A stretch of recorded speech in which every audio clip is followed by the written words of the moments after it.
So this is obviously very informal and unrehearsed. So let's just have some fun with it.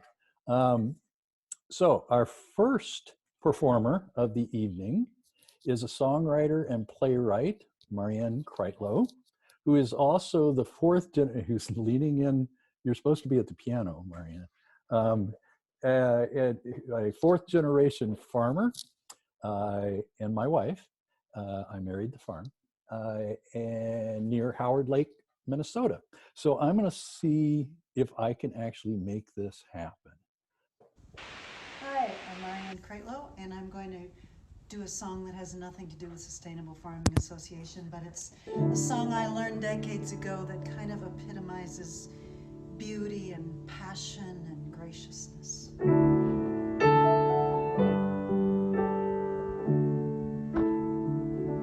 Water is wide, I can't cross over, neither have I wings to fly. Give me a boat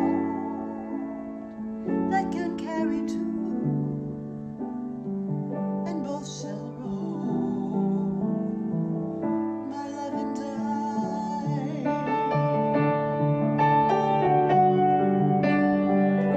There is a ship, and she sails the sea. She's floated deep as deep can be, but not as deep as the love I'm in. I know not if I sink or swim.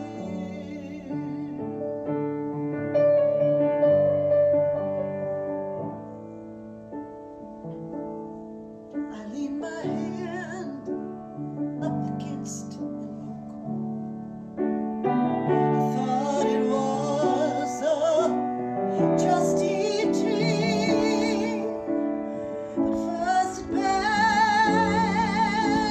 and then it broke, and thus did my love prove false to me.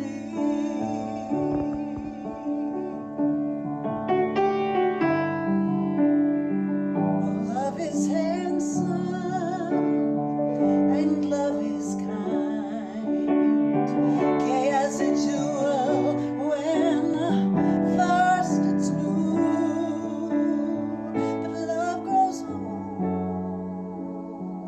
and waxes cold, fades away like morning dew.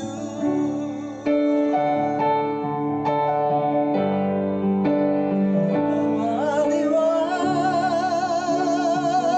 up the banks, wally, wally down the breaks, and wally, wally by yon burnside, where me and my love were wont to go. The water is wide, can't cross over, neither have I wings to fly. Give me a boat that can carry two, and both shall row, my love and I, and both shall row, my love and I.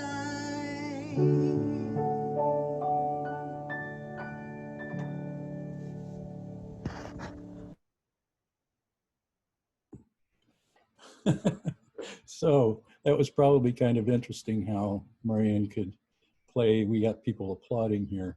Could play the piano and be sitting next to me in the shot there at the same time. But she's a very talented person. All right, so I am trying to find, and Katie, you can help me out here. I'm trying to find the Preludes. Oh, there they are. Look at that. Hello. There we go. Hey, now this is going to be something completely different. from the last tune we heard.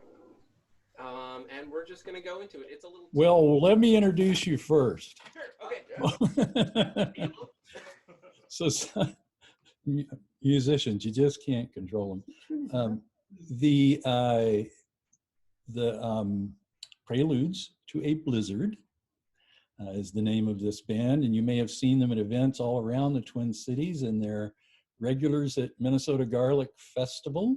Take it away.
Oh, yeah.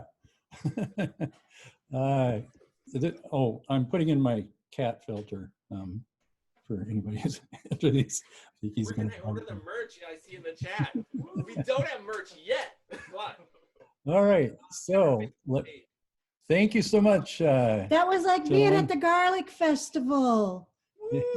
And Yeah. shameless self-promotion is allowed here. Exactly. All right. Anthony Apple on the sousaphone. That was wonderful. I'm in such a Mardi Gras mood now.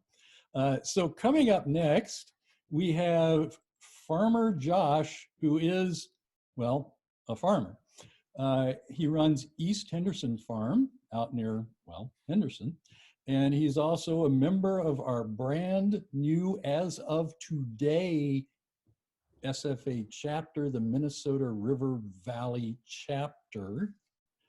And so, are you unmuted there, Josh? I sure hope so. Oh, yeah. Okay. You tell me. Take it away. All right. Well, I have a new favorite sousaphone player now, so that's a good thing. Hi, Melissa. Okay. Well, I'll start off with one song, and I think it's a longer song, so we'll see. It's about growing up on the farm, and it's called Running.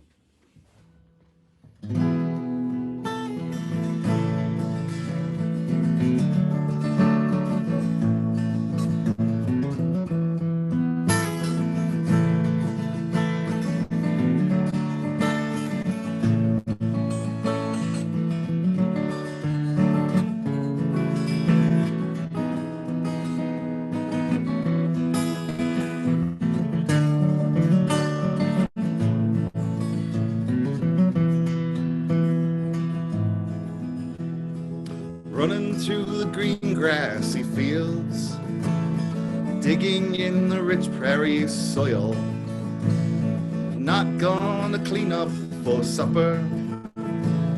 It feels so good to be muddy.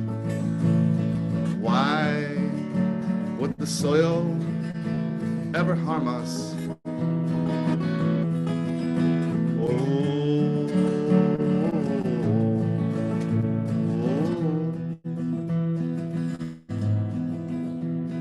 Old dog is guarding the farmyard. She sleeps with her one good eye open. Rabbits and blue jays do not bother her, but watch when the strange man approaches. How does the guard dog know who's a friend?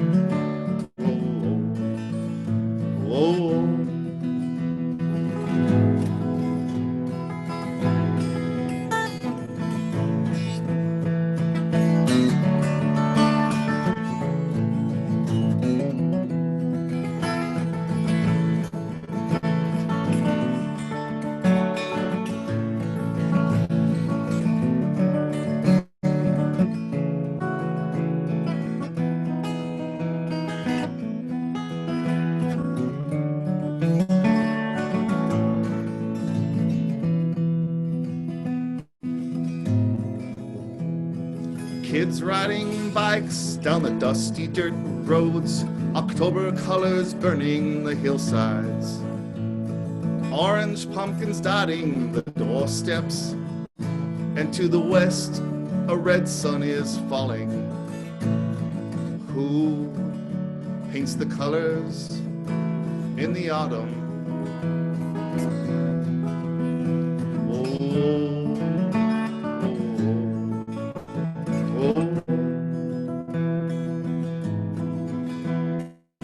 First winter snow in November, smoke is rising out of the chimneys. Mama's cooking chili on the fire, kids are bundled up with their daddies. When will the chili be ready, Mom?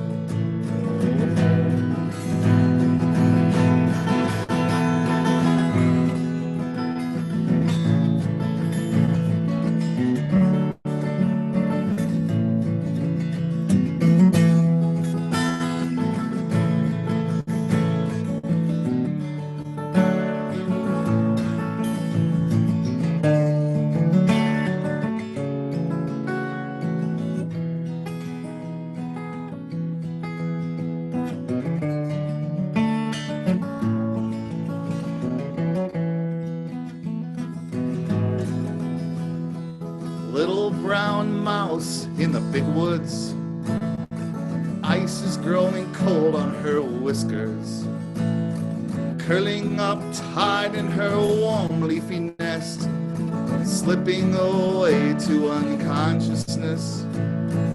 Where will she travel in her dreams?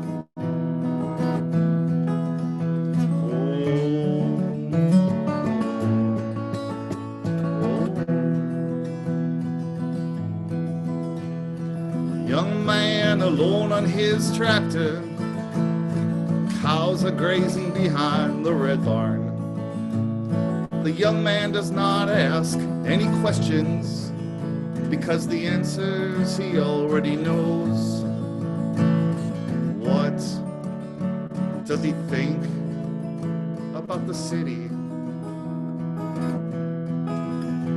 Tell me, what does he think about the city?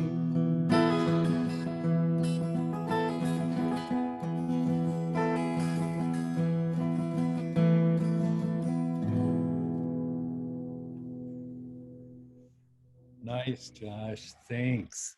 Well, we're gonna keep moving on. Yeah, thanks. You're getting some great reactions here. So if you want to go ahead and mute, just because I don't know how to mute you.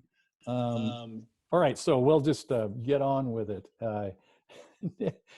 Nick Jordan is a regular at all kinds of sustainable and organic events, including Minnesota Garlic Festival, in the incarnation of that band that just slipped my Light of the Moon band. But he's also known as Dr. Jordan to his agronomy and plant genetics students at the U of M. So take it away, Nick. All right, thank you. Good evening, everyone, and what a joy to be part of this deal. And I'm going to play a couple of short songs, neither of which I have ever performed before, and what could go wrong with that? But they both seemed appropriate. So one of them is called Put on a Happy Face.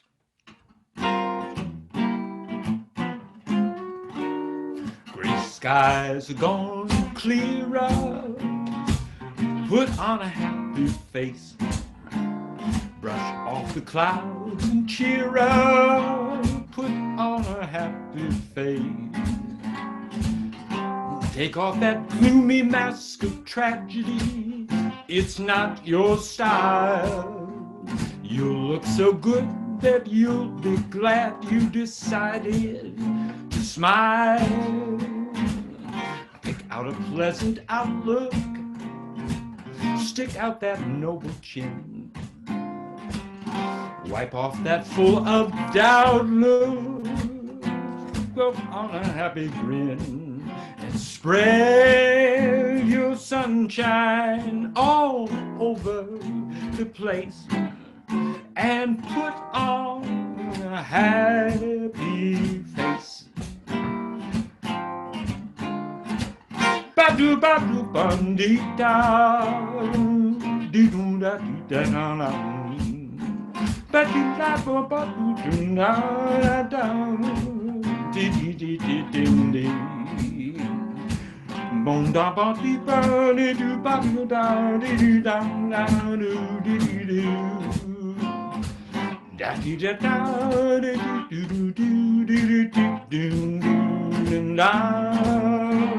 Pick out a pleasant outlook, stick out that noble chin, wipe off that full of doubt look, and put on a happy grin.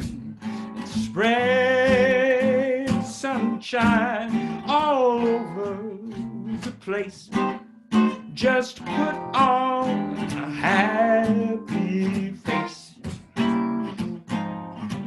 Just put on a happy face. Thank you so much, Nick. Okay, now I've got to find Paul Schmidt. Is it? All right. So Paul Schmidt is an organic farmer down in the southeast part of the state, and he's been a featured garlic grower at the festival for years now. Take it away, Paul. 12 years, something like that.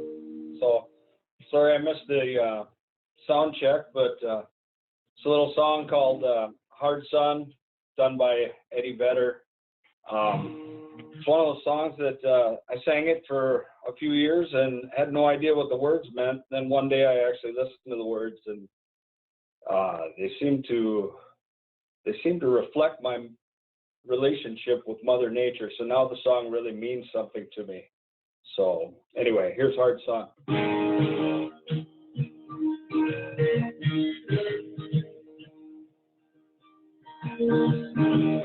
When I walk beside her, I am a better man. When I look to leave her, I always stagger back again. Once I built an ivory tower so I could worship from above. When I climbed down to be set free, she took me in again. It's a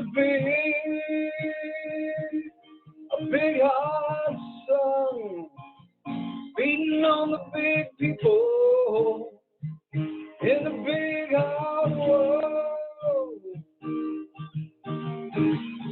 She comes to greet me, she is mercy at my feet. When I see her in her job, she just throws it back at me. Once I dug an early grave to find a better land. She just smiled and laughed at me and took her blues back again. It's a big hard sun beating on the big people in a big hard world.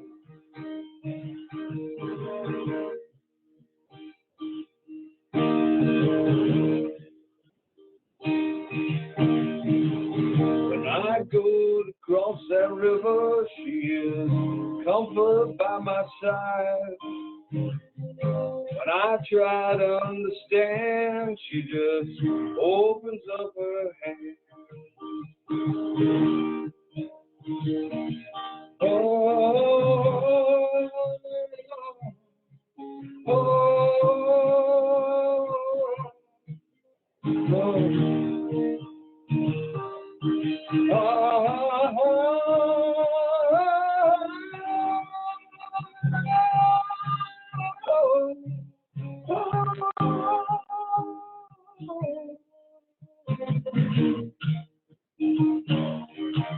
it's a big hard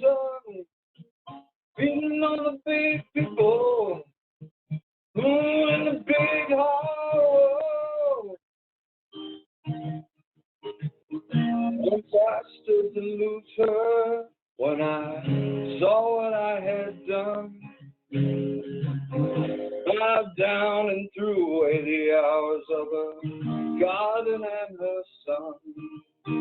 So I tried to warn her, I turned to see her weep. 40 days and 40 nights, and it's still coming down on me. It's a big hard sun, beating on the big people, in a big hour. It's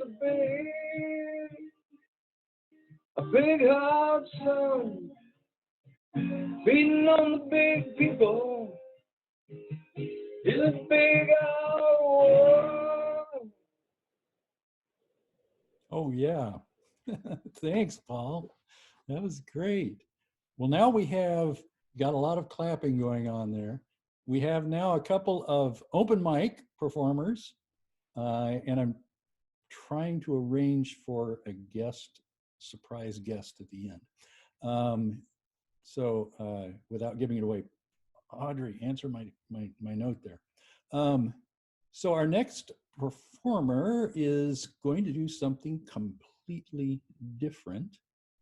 And it just happens to be my boss and the executive director of SFA, Theresa Keaveny. Thank you, Jerry. Hey, this is great. I'm so amazed. Originally, I was going to play guitar and sing, and one of the possible choices was going to be The Water is Wide. So good thing I didn't choose that. You may have noticed in the last, I would say, couple of weeks or 10 days that the Minnesota Historical Society returned land that was where the Battle of Birch Coulee was fought in the U.S. Dakota War to the Lower Sioux tribe, to the Lower Sioux community. And they actually accepted it not completely happily because of, I would say, 160 years of transgressions and not being certain that they really wanted the land back, but they did take the land back. Well, the farm that I grew up on was behind that battle site. And when I was growing up, that was our playground. We'd ride bike there after supper every summer night. During the winter, we would toboggan down one of the hills. We'd walk 7/10 of a mile to the bus stop. And when we toboggan in winter, we'd beg our dad to drive us the 7/10 of the mile instead of walking. We would walk through the park to get to our neighbors to buy eggs and pumpkins and squash. The park, I call it a park, it was Birch Coulee State Park all the while that I was growing up and for many, many years. Then the battle site was turned over to the Historical Society, and the lower part of the park, I believe, is still called Renville County Park. I'm going to go out there on Monday just to get my bearings again. We have land adjoining that. We no longer own the farm that is behind Birch Coulee, but this was kind of big news, and Connie actually was the one that first, she texted me about it, and so it kind of got our family communicating and chattering with each other about exactly when did our people settle this land behind the park, and what really was the relationship of the Lower Sioux community to the park, because we didn't actually really see very many Native people come to the park. Well, what I decided to do was try to pull a reading or two from some of my books about the Battle of Birch Coulee, or about that land, or about the 1862 U.S. Dakota War. Well, this is one of the books. I don't know if you see it, The Battle of Birch Coulee. This is all about strategy and both the cavalry's strategy and their perspective, and the perspective of the Native warriors as well, who, by the way, really beat the pants off of the cavalry in this war. or in that particular battle. But this book, Through Dakota Eyes, and I think some of you might have this or you've seen this book, this tells a different perspective.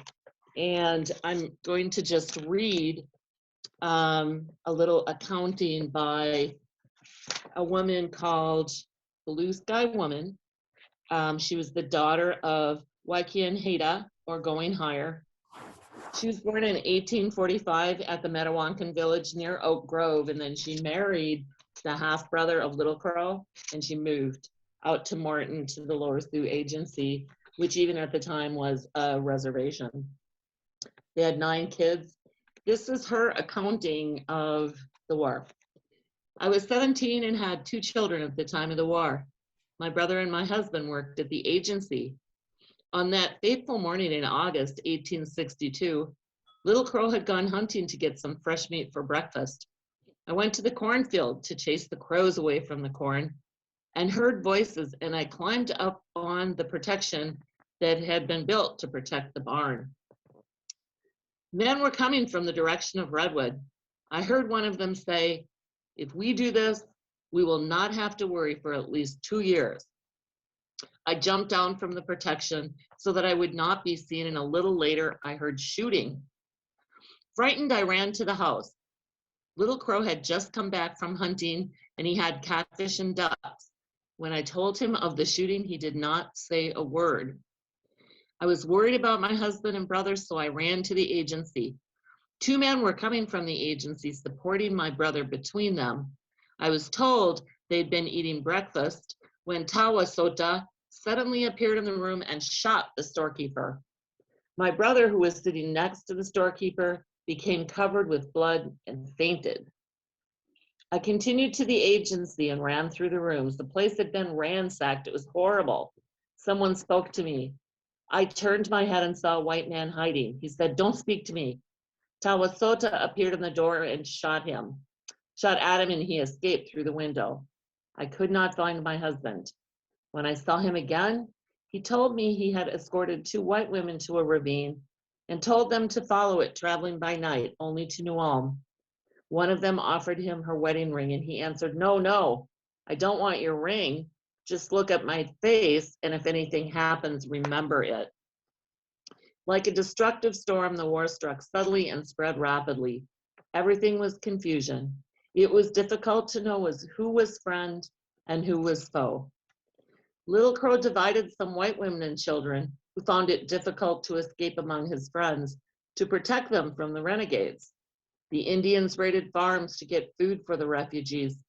One day, a large group of soldiers attacked them, and they were forced to fight. Little Crow wanted to make peace, but the majority of the people wanted him to lead them in a war. At a council meeting, they threatened him and called him a coward until he, in anger, agreed to lead them in war. During the war, my husband and I fled to Canada. When we returned, we were imprisoned for 3 years. Our treatment was terrible.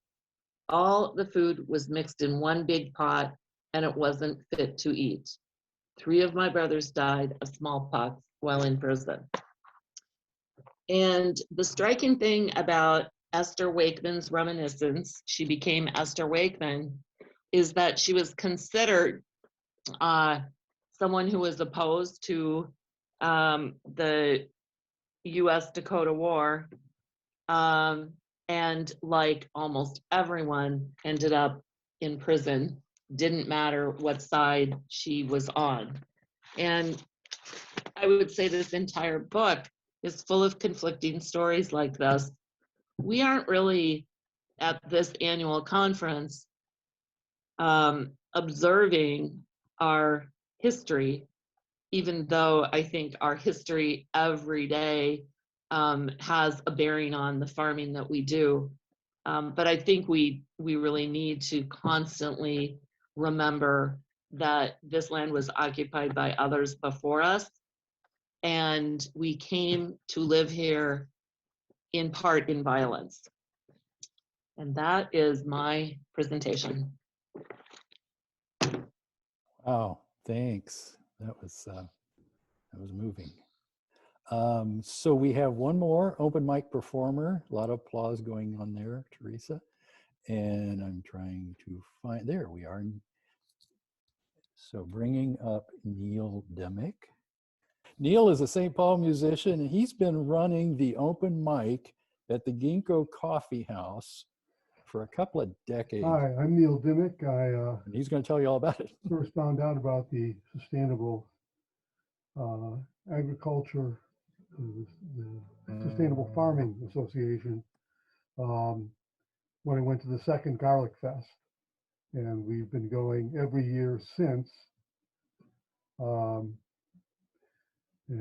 so I'm a songwriter. I'm a retired computer guy, and I think history is really important. I really like that last reading and that perspective. And I think history will give us all a lot of perspective on things that are going on now. And so my song is kind of about that. It's called Common Soil, our common history, our common soil. Do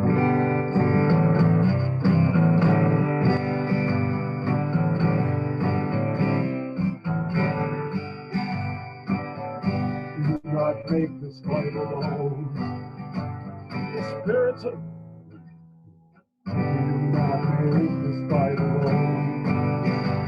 The spirits of our elders warm our blood and firm our bones. On their backs we were carried to this place we now begin, and we must feed our children of the victory we win. Forget nothing that has gone. Take them into the common soil, where we ourselves as seed were sown. It will hold you back to howling wind of despair. Consider the trees, the bodies of the fallen become the soil that holds the seeds. New roots and new branches, they reach into the wind to slow the raging torrent and in heaven in their arms again. Forget nothing that has gone. Dig down deep into the common soil, where we ourselves as seeds were sown. It will nourish you, hold you fast in the howling wind of despair. Look into the children's eyes. We be the heroes that will lead them, for the cowards they despise. Sons of our grandfathers, listen in our ears, from the chorus of the commerce and the drumbeat of our fears. Forget nothing that has gone. Dig down deep into the common soil, where we ourselves as seeds were sown. It will reach you, hold you fast. It's a howling wind of despair. Forget nothing that has gone. Forget nothing that has gone.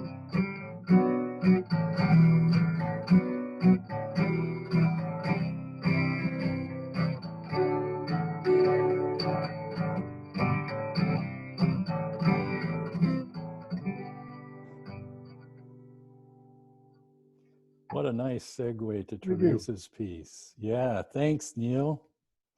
I'm going to, we have a surprise guest. Well, it's not surprising because I said her name already, but I put her on the spot and asked if we're going to call this the official end of the show, and then we'll decide if we want to just hang out and play some more. So I would like to invite Audrey Arner to come here and join us. So is that Richard in the background there? It is. Yeah. It is. And And since we haven't practiced anything, I just want to do one verse from a song of Bernice Johnson Reagan's from Sweet Honey in the Rock. And, you know, maybe Richard will pound on the bass along with me or not. I don't, we'll see what happens. Because as Jerry has indicated, we are in,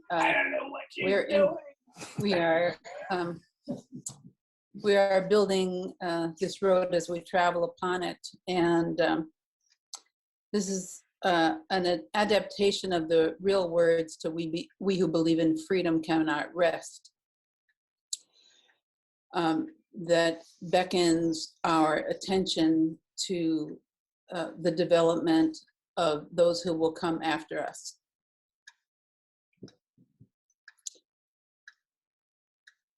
We who believe in freedom cannot rest. We who believe in freedom cannot rest until it comes. That which touches me most is that I've had a chance to work with people, and this applies to all of us, of course. Let me modify that. That which touches us most is that we've had a chance to work with people, passing on to others that which has been passed on to us. To us, young people come first. They have the courage where we fail. If we can just shed some light on as they carry us through the gate. Be well, hang on, we love you, soil brothers and sisters across the state and the region. thanks, Audrey. Hi, thanks, Richard. We cannot rest. And now I have to figure out how to unspotlight Audrey here. This is, trust me, I'm a professional. Thanks, Audrey. It's I've been blessed to hear Audrey do even some improvised pieces where she just makes it up on the spot before, and they're just lovely. Okay.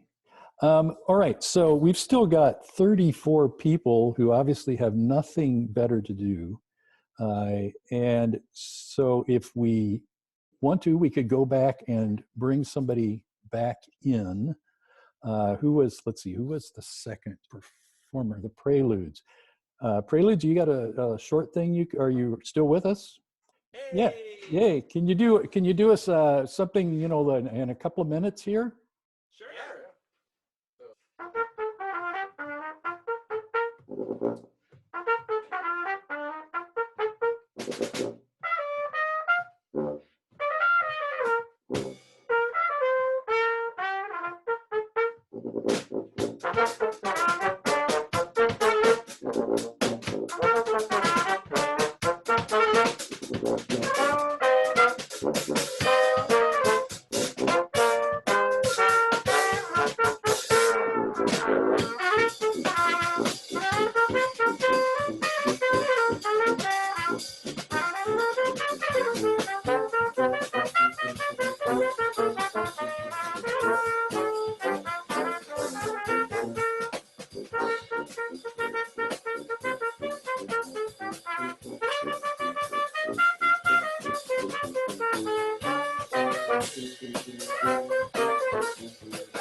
Thanks for having us.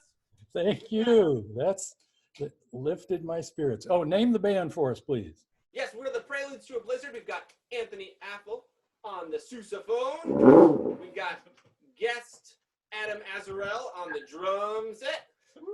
Colin Geralt on the trumpet. And I'm Caleb Blakely on the trombone. Thanks, guys. I can't wait till we can see you again at Garlic Fest. We can't wait to hopefully play at the Garlic Fest, assuming things like become normal again. Everyone sounded great. Bound to happen sometime. Everyone else sounded amazing. Thanks for having us. So let's see. That would Paul, do you want to do another one? Yep, there he is. Oh, just woke up. Would you like to do another one for us? You bet. Right here, Jerry, that look good. Just play the song, Paul. Early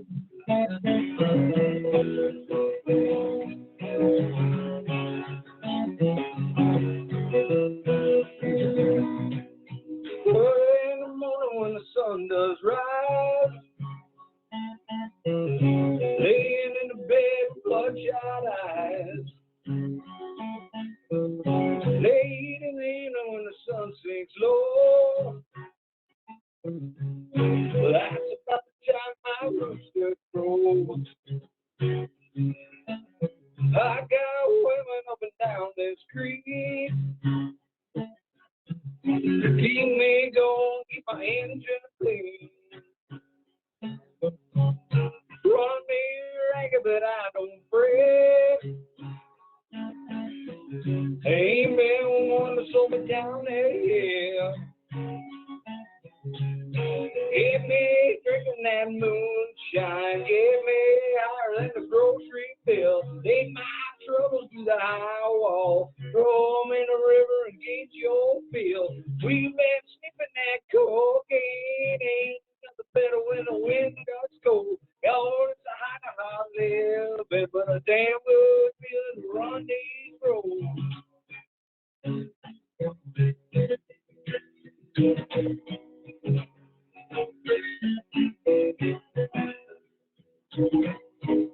I got people try to tell me, Red,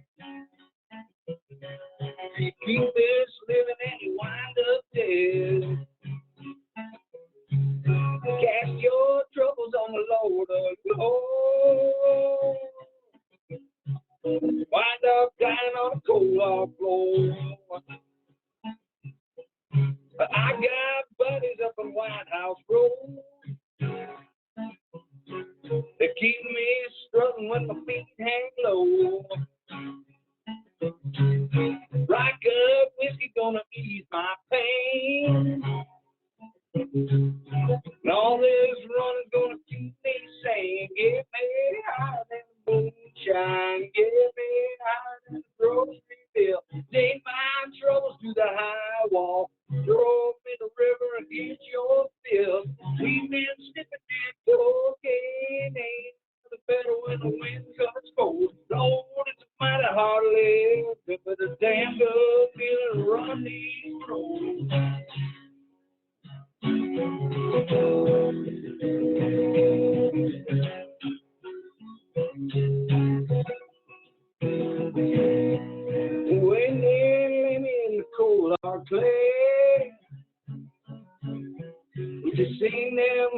where the banjos play.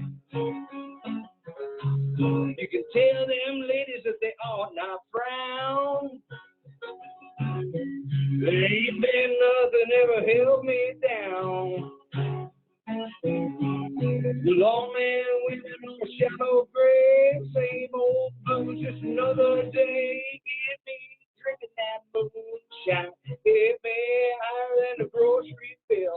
Take my troubles to the high wall, throw 'em in the river and get your fill. We've been sniffing that cocaine, ain't nothing better when the wind cuts cold. Lord, it's a mighty hard live, but a damn good feeling to run these roads. A damn good feeling to run these roads. Damn good feeling to run these roads.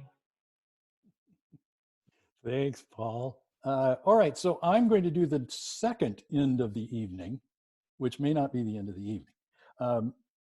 Everybody knows that great poet of farming who gave us so many wonderful poems about farming, and it's not who you think. E. Cummings actually wrote a poem about farming. Nobody loses all the time. Why, I had an uncle named Saul who was a born failure. And be needlessly added, and everybody said, you know, I should rehearse this. Everybody said he should have gone into vaudeville, perhaps because my uncle Saul could sing McCann. He was a diver on Xmas Eve like hell itself, which may or may not account for the fact that my Uncle Saul indulged in that possibly most inexcusable of all, to use a highfalutin phrase, luxuries, that is, or to wit, farming.